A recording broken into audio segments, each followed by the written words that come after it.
Hello, everyone, and welcome to our virtual South by Southwest session on why e-bike startups will change the world. I'm Kristin Musulin, the senior editor of Smart Cities Dive, and I'm joined here today by Taco Carlier, the CEO of e-bike manufacturer VanMoof. How are you doing today, Taco? Yeah, awesome. It's a great day in Amsterdam, so doing Good. fine. Thanks for joining us. So, VanMoof is a global D2C e-bike brand that appears to be growing in popularity as of late, which is a trend that we're seeing with electric bikes across the globe right now. So, just to get started, Taco, why do you think electric bikes are having their moment right now in 2021? Um, that's a good question to start with.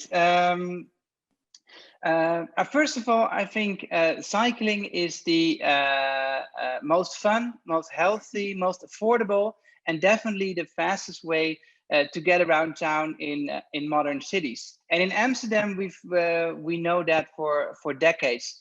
Over 50% of all commutes here is on a bike. Um, but the thing that's changing now is that most cities are much more challenging to ride a bike because they're too hilly, the climate is not that bike friendly, or they're too big, too widespread. And this is where e-bikes come in. They're bringing the perfect conditions of Amsterdam to basically every city in the world. And therefore, they're massively increasing the amounts of cyclists. So that's what's happening right now. Sure. And how do you think the recent and current COVID pandemic has kind of changed cycling habits or how people perceive cycling to be? Yeah, I think this e-bike boom is not because of COVID, but despite of the COVID pandemic. We saw fast growth already before this pandemic, and it has definitely accelerated a bit. But there was already massive growth, and there will be massive growth after the pandemic. So it doesn't hurt, but it's not that it's not like everybody say that it's completely because of that all the growth is because of this tragic pandemic. Right. I see it as sort of it was an opportunity for people to get more involved in cycling. Yeah, Good. definitely. And what's also important is that a lot of people are much more open now to cleaner cities, to Hmm. better, healthier cities. We saw a lot of cities had much less traffic, much less cars, so that the air got cleaner. So it opened up the box of Pandora. It opened up the eyes of a lot of people, and they're much more open now to a different way of commuting and a different way of living. Good, good. So, talking about which cities are kind of getting more and more into cycling, I know that VanMoof operates in multiple geographic areas from Japan to Europe to the US. Which do you think have been most receptive to the e-bike boom? First of all, I think it's important for Americans to realize how big this is already. In the Yeah. Netherlands, for example, there are more e-bikes sold right now on a yearly basis than regular bikes. So Wow. it's massive, and we see the same change in countries like Germany, France, and the UK. The US is a little bit behind that, so it's still much smaller, but the growth is enormously. It's VanMoof as a company has grown 140% last year in the US alone, and American cities are made for e-bikes. They're born ready, but they don't know it yet. And American cities are even bigger and more widespread than European cities. So to be able to commute on a bike, you need an e-bike harder than in Europe. So I believe e-bikes will completely change the way how American cities look like. Good. Are there certain things about American cities that you think they need to improve on or kind of advance to adopt more electric bikes? Why do you think US Yeah, cities are behind? It's a cultural thing, Yeah, and because we didn't have e-bikes in the past. I mean, it's just so much more challenging to commute on a bike in New York or San Francisco or Seattle yeah, compared to some European cities. So you need e-bikes for that. So that's an important factor. And of course, the second important thing is infrastructure. You need separated bike lanes. So Americans need to invest in better infrastructure in order to to get more e-bikes, bikes, but also scooters and pedestrians on the streets. I think the people want that. They want that change. good. Good. So I want to jump into VanMoof as a brand. I know that you all are really kind of growing and having more and more of an impact in this space. And I've, saw that you've been touted by the likes of Bloomberg and Quartz as the Tesla of bikes, which must be very exciting for you. So why do you think VanMoof has earned this title? What makes you different than your competitors? Um, I think there are two things unique about VanMoof. And the first thing is that we completely vertical integrated the supply chain. We own the supply chain.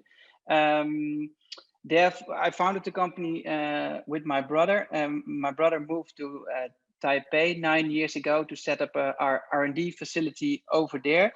And what we did in the past 10 years is basically redesign every component of the bike. And that started with the hardware, like the pedals, the frame, and the steering bar. It continued with motors, electronics, batteries, and nowadays focus is more shifting more and more to the software part. By doing everything ourselves, we try to create the seamless merge between hardware and software. So that's the first thing, owning the supply chain. The second thing is that we sell direct to consumer only. So we have our own brand stores across the globe, but most of the bikes are sold online. And those two combined is our most important asset. Because we sell direct, we have all the data, the knowledge. We know how much our customers ride. We know what issues they encounter. And all that knowledge and data we use to improve our bikes. And we can improve the bikes because we own the supply chain. That's We can important. change components if we want. And compared to more traditional players, it's most of the time much more assembling. So they buy all the components off the shelf and assemble their bikes with that. So that combination of combining the front end and back end is our strongest assets, and that's what we call the iterative design cycle that keeps on spinning faster and faster. Good, good. And I've been lucky to learn a little bit more about the software in the bike, and you mentioned a little bit about how it's very much designed to know the user, to know where the location of the bike is, to know things that other bikes just today don't have the technology for.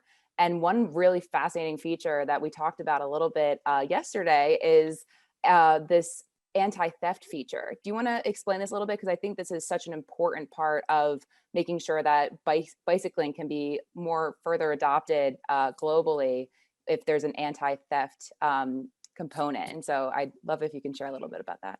Yeah, we agree. And that's an example of what we learned from our customers, the importance Yeah. of solving bike theft. Because that's what it is. It's in order to get the next billion on bikes, to get people all over the world on e-bikes, we need to solve the bike theft issue. So that's what we did basically. So all our bikes have an integrated alarm. So if you touch them, if a thief touches the bike, the alarm goes off. And then if it's practically useless to steal a VanMoof because a thief can't turn it on. They can't unlock the wheel. It's basically useless. But even if someone steals the bike, then we have the integrated track and tracing system. So if your bike is stolen, we have a global team of bike hunters, and they retrieve the bikes within 2 weeks. And if the bike hunters can't find the bike, the customer gets a new one. So it's a three-way integrated system to solve bike theft. So And we're important. Yeah. and we definitely see the results. Bike theft, for instance, in Europe now is of VanMoof bikes is going down dramatically, and if a bike is stolen, we find 60 to 70% of the bikes back in 2 weeks. US numbers are a little bit lower. It's a little bit tougher to find them back in the US, but we are our bike hunters and our systems are improving on a weekly basis. Good, good. Well, we know in the US that bike thefts have been up about 68%, and that technology is certainly important to curbing that and making sure that people feel more safe and owning a bike and utilizing it. So I think that's fantastic. And you know, this touting as the Tesla of bikes, I assume would make you the Elon Musk of the bike space. And I'm curious how you feel about that. What do you think, you know, are your most notable qualities and kind of achievements as a founder? That's a hard one. For me personally, it's just a combination of my brother and me. I mean, we're both industrial design engineers. We've been doing this for over 20 years. This is our second company, and it's the combination of us both that makes this is one of the strongest assets. So it's his entrepreneurship together with my organizational skills, and yeah, we just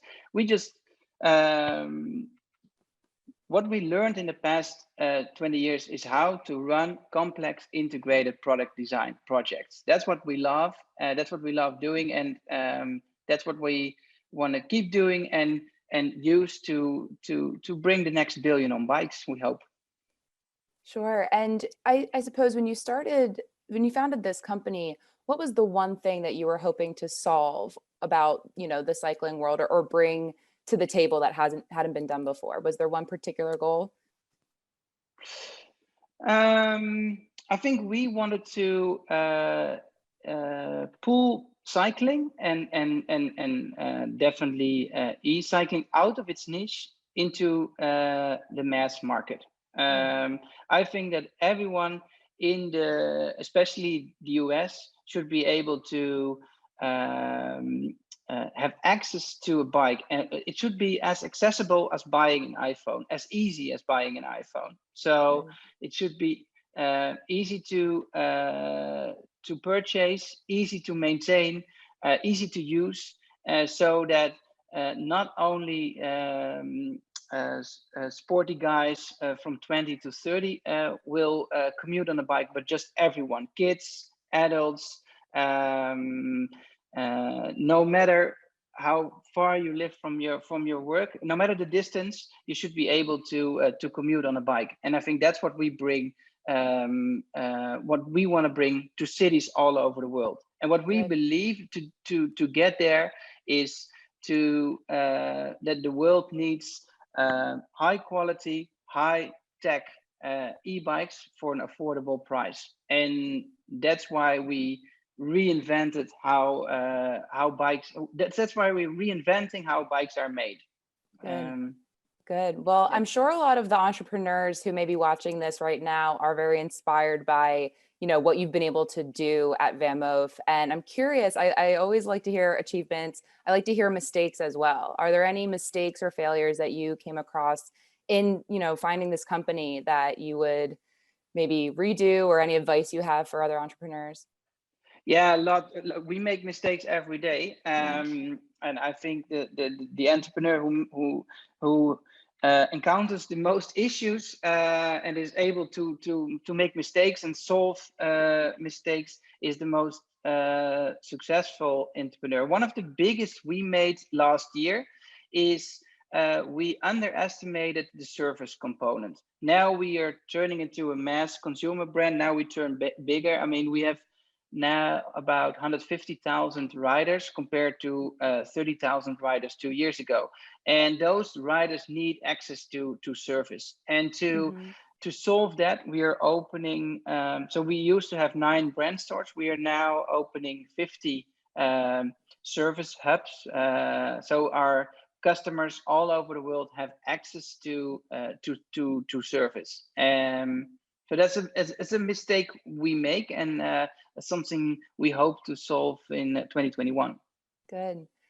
So I love to kind of think about what the future of this space is going to look like. And one particular question I have is about cost. I know that an electric bike can be much more costly than just a traditional bike for features that you're paying for. But do you see the cost of the e-bike in general going down as demand goes up? Yeah, definitely. But I believe that this whole industry will change completely in the next 10 years. We will shift from a lot of local players to a few global brands. So I think nowadays there are over thousands, maybe even more e-bike brands, and they all have a lot of models which they sell. So they're way too much different e-bikes. By focusing on a few global players, we're able to produce bikes in a way more efficient way, and therefore improve the quality, adding more tech features while lowering the prices. So that's that's the change we will see in the next 10 years. Well, you talk about adding more tech features. What else could there be? It seems as though your bikes could be, the most tech forward that I've seen so far. So how do you evolve that even more? Yeah, it's a good question. So in 2021, so we can always improve the antitheft functionalities. We have added electronic shifting last year. I think that the most changes in the next 10 years from a tech perspective will be that bikes will help to improve the security within cities, or change. So let's say we have 50,000 VanMoofs on the streets of New York. That can be 50,000 extra sensors to, let's say, improve the security on the streets, or provide more data on air pollution or traffic or anything like that. So it's combining smart tech with mobility. That's where we see where we hopefully will see the most changes. Good. And I'm very eager to see how VanMoof grows in this space. And kind of going back to your role as a CEO, a founder, an entrepreneur, what is your biggest piece of advice for another entrepreneur, particularly in the mobility space, that's also trying to maybe get a company started up? I would say if you want to change an industry, or if you want to change the world, never go the easy road. I mean, there's a lot of competition, so you have to do something completely a lot better, and therefore you have to do it completely different. So that's what we did in the past 10 years, redesigning how bikes are made, completely surpassing the traditional supply chain. So that's what we did, but that's how we did not take the easy road. But that's also the advice I would want to give to other entrepreneurs. Great. Well, Taco, thank you so much for sharing more about VanMoof today and for being here with South by Southwest. It's been lovely. Thanks a lot. Yeah, great to be here. Not in Austin, maybe next year. Next year. Yeah, thanks a lot. Great. And all you at home, thank you for watching.